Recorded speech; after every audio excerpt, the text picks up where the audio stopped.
ನಮ್ಮ ಸುತ್ತಲಿರುವ ತಾಪಮಾನ ಇಂದಿಗಿಂತ ಸರಾಸರಿ 4ರಿಂದ 5 ಡಿಗ್ರಿ ಹೆಚ್ಚಾದರೆ ಏನಾಗಬಹುದು ಒಮ್ಮೆ ಯೋಚಿಸಿ ನೋಡಿ. ವಿಷಯ ನಾನು, ನನ್ನ ನೆರೆಹೊರೆಯವರು, ನನ್ನ ದೇಶ, ಧರ್ಮ, ಸ್ವಾರ್ಥ ಅಥವಾ ನನ್ನ ಮನೆಯವರಿಗೆ ಏನೂ ಆಗುತ್ತೆ ಅಂತಲ್ಲ.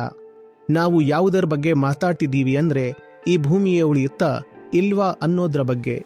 ಹೇಳಿ, ನೀವು ಉಳಿದರೂ ಸಹ, ಏಕೆಂದರೆ ನಿಮ್ಮ ಬಳಿ ಶಕ್ತಿ ಇದೆ, ಹಣ ಇದೆ, ಸಾಮರ್ಥ್ಯ ಇದೆ, ಮನೆ ಇದೆ, ಎಸಿ ಇದೆ ಅಂತ ನೀವು ಭಾವಿಸಿದ್ರೆ ಅದರಲ್ಲಿ ಹೆಚ್ಚು ಸಾಯೋದು ಯಾರು? ಮನುಷ್ಯರಲ್ಲಿ ಕೂಡ ಕಡು ಬಡವರು ಸಾಯ್ತಾರೆ. ಮತ್ತೆ ಅವರು ಅಷ್ಟು ಸಂಖ್ಯೆಯಲ್ಲಿ ಸಾಯ್ತಾರೆ ಅಂದ್ರೆ ಅವರ ಹೆಣಗಳನ್ನು ಎಣಿಸುವುದೇ ಕಷ್ಟವಾಗುತ್ತದೆ. ಇವರ ಜೊತೆ ಬಡವರಿಂದ ಬಡವರಾದ ನಮ್ಮ ಪ್ರಾಣಿ ಪಕ್ಷಿಗಳು, ಅವುಗಳ ಸ್ಥಿತಿ ಏನು? ಅವು ಸಾಯೋದಿಲ್ಲ, ಸಂಪೂರ್ಣ ಅಳಿದು ಹೋಗ್ತವೆ, ಸದಾಕಾಲಕ್ಕೂ ಮಾಯವಾಗುತ್ತವೆ. ಇದೆಲ್ಲ ನಮ್ಮ ಕಣ್ಣಾರೆ ನೋಡಲಿದ್ದೇವೆ. ಆದ್ರೂ ನಾವು ಇದರ ಬಗ್ಗೆ ಯೋಚಿಸಲ್ಲ, ಚರ್ಚೆ ಮಾಡಲ್ಲ, ಏನೂ ಮಾಡಲ್ಲ.